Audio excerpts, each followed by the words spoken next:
Este día de la Santa Ana es acertado amanecer entre los muros del otrora cuartel Moncada. Sin embargo, no iniciamos poniendo la mirada en el asalto, aquella madrugada de julio de 1953.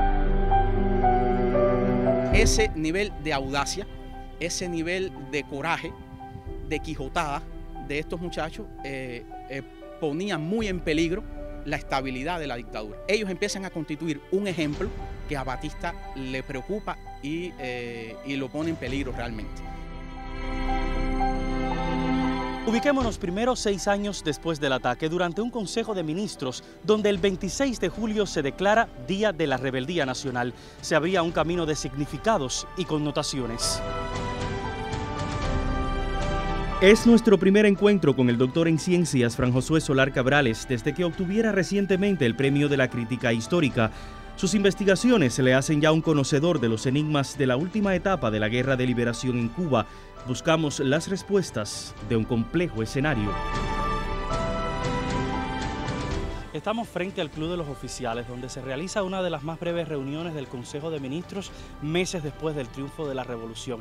Por iniciativa del doctor Armando Jar, ministro de Educación en ese momento, se habla de declarar el 26 de julio Día de la Rebeldía Nacional. Esto tiene un valor simbólico enorme, teniendo en cuenta el poco tiempo que ha pasado del triunfo.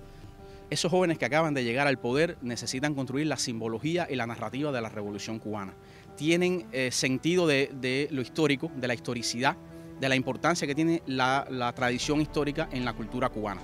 Durante la insurrección se ha empleado la simbología mambisa, la simbología de las luchas anteriores como instrumento de movilización en la lucha contra la dictadura batistiana. Pero se dan cuenta que la revolución ha generado también sus propias tradiciones, sus propios símbolos, sus propios su propio imaginario. Y el 26 de julio ocupa por mérito propio un lugar cimero en esa simbología de la revolución cubana.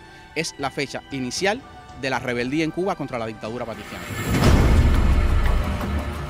¿Cuánto no sabemos de aquellos sucesos que nos queda por desentrañar de los complejos años 50? Hablo al pueblo de Cuba desde la ciudad militar, esta vez, en donde he tenido que regresar forzado por las circunstancias y llevado por mi amor al pueblo para reanudar una nueva gestión de paz. Batista ha removido el panorama social con su golpe de Estado. Aprovecha cada minuto las oportunidades y debilidades de los contrarios para ganar terreno. Sin embargo, no está solo en esta lucha de poderes. Intentemos ver el 26 de julio con todas sus complejidades, en un escenario de tensión, beligerancia y luchas políticas. Para Batista, el asalto del cuartel Moncada fue el primer golpe realmente fuerte de impacto que él recibe desde que da el golpe de Estado el 10 de marzo del 52. Hasta ese momento él no había tenido una oposición seria, digamos, real, efectiva, que le hiciera un gran rechazo a la dictadura. A una semana del ataque ya el presidente está en Santiago de Cuba. Le acompaña el ministro de Defensa y otros miembros de su camarilla. Lo sucedido en la segunda fortaleza militar más importante de la isla ha disparado las alarmas del establishment. Hay toque de queda en la región hasta el 12 de agosto, mientras los diarios en sus titulares dan seguimiento al confuso caso del Moncada. A Batista le preocupa más la tan anunciada revolución auténtica que en cualquier momento se iba a producir. Una gran explosión armada dirigida, financiada por Carlos Prío, porque esta es otra característica de Prío. Prío nunca, durante toda la insurrección contra Batista, vino a dirigir ninguna acción armada. Él siempre enviaba, financiaba, envió dinero, envió armas, pero nunca dirigió personalmente ninguna acción armada contra la dictadura. Fidel organiza este pequeño grupo de manera clandestina, de manera secreta, y realmente el asalto al cuartel Moncada que produce este grupo, que va a ser la primera acción armada contra la dictadura, va a sorprender a todo el mundo. En esta misma explanada realiza Batista una revista militar donde distingue a los oficiales del Moncada, entrega la Cruz de Honor al Regimiento Maceo, rinde honores en el cementerio Santa Ifigenia. La retórica del entonces presidente intenta minimizar los acontecimientos, una perspectiva que indigna al joven líder del movimiento, quien desde las lomas escucha el discurso de las tropas. Él no se imagina, no le cabe en la cabeza que este pequeño grupo de jóvenes sin armas pueda haber producido esa. Por lo tanto, él tiene que asociarlo constantemente a PRIO. En primer lugar, porque no lo entienden, no puede concebirlo que hayan sido capaces de eso.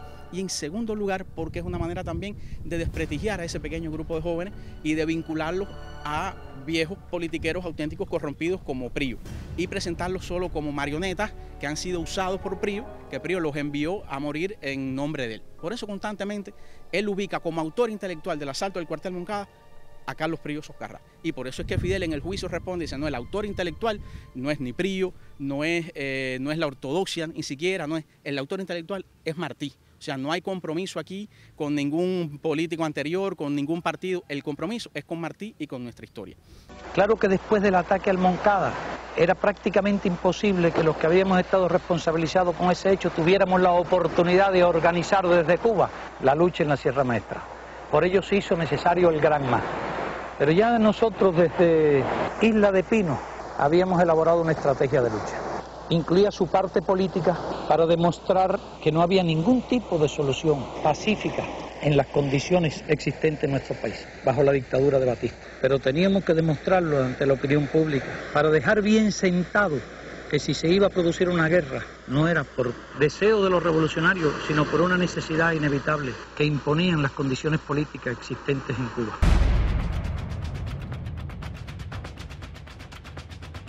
El ejército de Batista construye un relato para justificar entre la población los crímenes y asesinatos que acontecieron días después.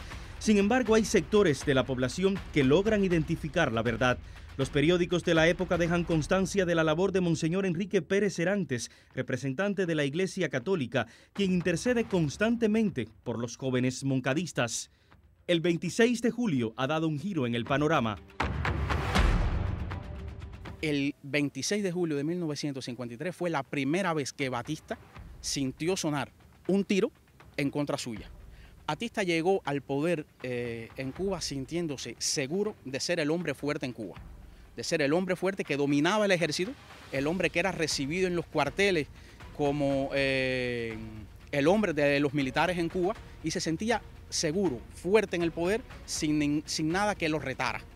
Y este es el primer reto real que recibe Batista, el asalto al cuartel Moncada el 26 de julio del 53. Y lo sorprende más y lo impacta más porque lo recibe de donde menos lo espera. Les presentamos algunas complejidades, quizás las más epidérmicas que podamos encontrar en torno a los acontecimientos del 26 de julio. El 26 de julio fue el gran desagravio, fue el guante lanzado al rostro del poder opresor, discriminador, del poder humillante para el pueblo cubano, de la traición a los valores constitucionales, al sentido de la justicia, a la esperanza de la igualdad. Fue borrar la profanación del nombre de Martí en el año de su centenario por aquellos políticos con manos manchadas de sangre y de dinero. Es por eso que el 26 de julio y la figura de Fidel y de Abel, que no era de aquí, y de Renato, que sí lo era, y de todos los que cayeron en el Moncada, fueron el símbolo de esa rebeldía.